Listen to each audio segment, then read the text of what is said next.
Hello everyone! Welcome back to my YouTube channel. For today's video, magluluto po tayo ng napaka-crunchy na twist macaroni chicharon.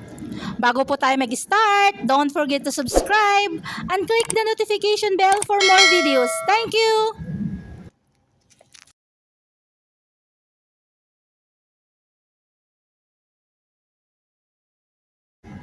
Sa kumukulong tubig, nilagyan ko na po ng asin at saka mantika po. Para po hindi magkakadikit-dikit po yung ating macaroni.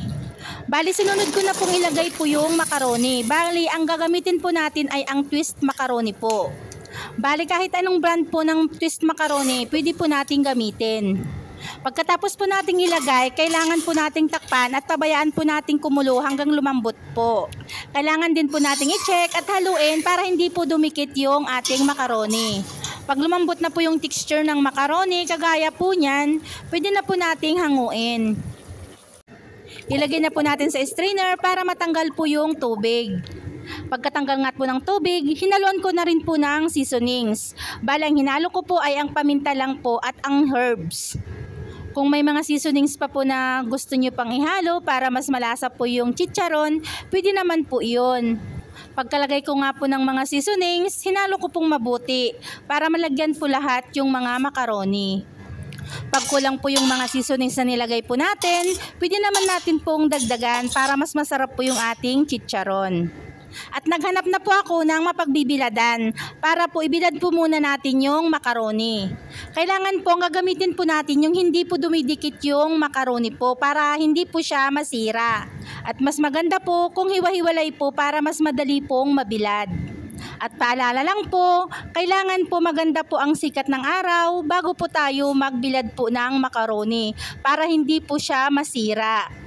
Sinamantala ko lang pong magbilad kasi summer na summer po dito sa Middle East. Madali pong matuyo ang mga ibibilad. Kagaya po niyan, ang dali po niyang natuyo.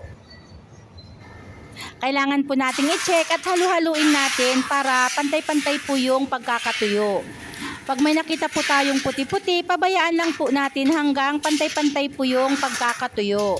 Ilang oras lang po niyan, tuyong-tuyo na po. Kaya pag nagbilad po tayo, dapat po maganda po yung sikat ng araw para hindi po masira yung ating macaroni po. Pag hindi naman po masyadong mainit yung sikat ng araw, pwede naman po tayong gumamit ng lata para madali po siyang matuyo. I-check po natin ulit yung ating binilad. Kung okay na po at pantay-pantay na po yung pagkakabilad po, pwede na po nating kunin at umpisahan na po nating magprito. Sa malinis na kawali, nilagyan ko na po ng mantika. Bali, ang gagamitin po nating pagpiprito ay ang deep fry po para mas madali pong mag-puff yung ating chicharon. At nung uminit na po yung mantika, nilagyan ko na po ng dried macaroni po. Ayan, ang ganda po ng pagkakapuff po ng mga macaroni. Yan po ang kagandahan, pag dry na dry po yung macaroni, mas maganda po yung pagpapuff. At mas crunchy po siya. Pag kulang po yung pagkakabilad, masusunog na po siya, hindi pa po siya nagpa-puff. Pag nag-puff na po yung macaroni at maganda na po yung pagkakaluto, kailangan na po nating hanguin para hindi po sila masunog. Repeat procedure po tayo hanggang maluto po lahat yung ating lulutuin. At kailangan din po i-medium lang po yung apoy para hindi po masunog. Kaya pag may macaroni po tayo sa bahay, pwede na po nating gawing chicharon. Napakasimpleng merienda po. Tamang-tama po pag nanonood po tayo ng mga movies, maganda po siyang pang-snack.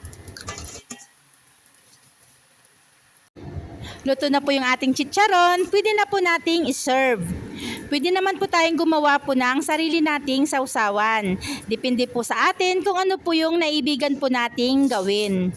Bali, ang ginawa ko lang po, suka lang po at nilagyan ko po ng bawang. Tapos na po ang ating video for today. Sana nagustuhan nyo po.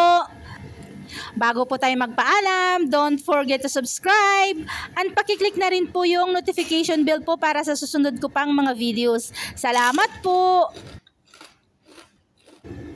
Thanks for your time and thanks for watching!